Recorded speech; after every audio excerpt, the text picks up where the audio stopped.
एक गांव में श्याम नाम का एक किसान रहता था।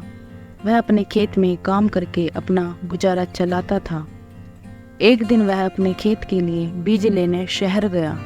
दुकान में जब वह बीज ले रहा था तो उसकी नज़र दो घड़ों पर पड़ी।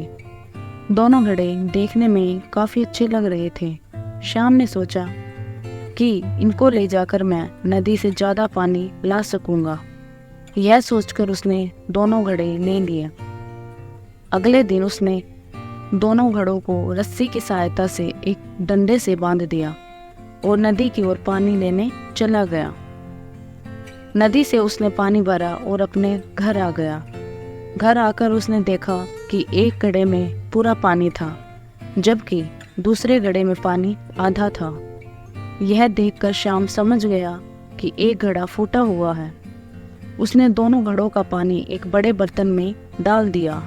इसके बाद भी वह अगले दिन फिर दोनों घड़ों को लेकर नदी पर गया और आकर उनका पानी बड़े बर्तन में डाल दिया।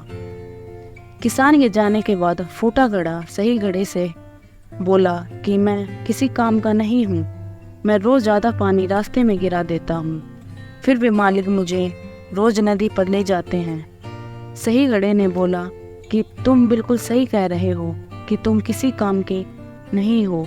यह कहकर वह फूटे घड़े पर हंसने लगा। अगले दिन जब श्याम नदी पर जाने के लिए घड़े लेने लगा तो फूटा घड़ा श्याम से बोला कि मालिक मैं किसी काम का नहीं हूँ, फिर भी आप मुझे लेकर जाते हो। मैं आपकी मेहनत को खराब कर रहा हूँ, इसलिए मुझे यहीं छोड़ दो। इस पर श्याम फूटे घड़े से बोला कि तुम अपने आप को बेकार मत समझो, तुम मेरे साथ चलो और आते समय रास्ते में लगे हुए फूलों को देखना, उससे तुम्हारा मन ठीक हो जाएगा। फूटा घड़ा मान गया और श्याम दोनों घड़ों को लेकर नदी से पानी लेने चला गया। आते समय फूटे घड़े ने रास्ते के फूलों को देखा तो उसको बहुत अच्छा लगा, लेकिन जैसे ही घर पहुंचकर उसने अपने अंदर आधा पानी देखा तो वह फिर से दुखी हो गया।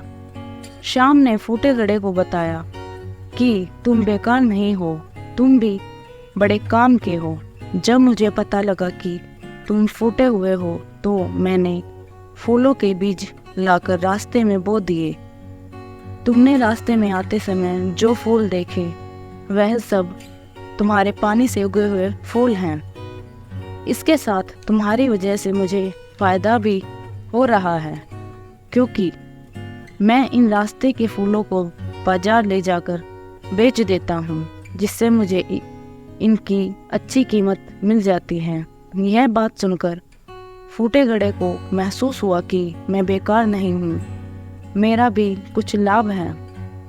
इस कहानी से हमें यह सीख मिलती है कि कोई भी चीज़ बेकार नहीं होती, बस हमें उसकी अच्छाई को ढूंढकर उसे निखारने की ज़रूरत होती है।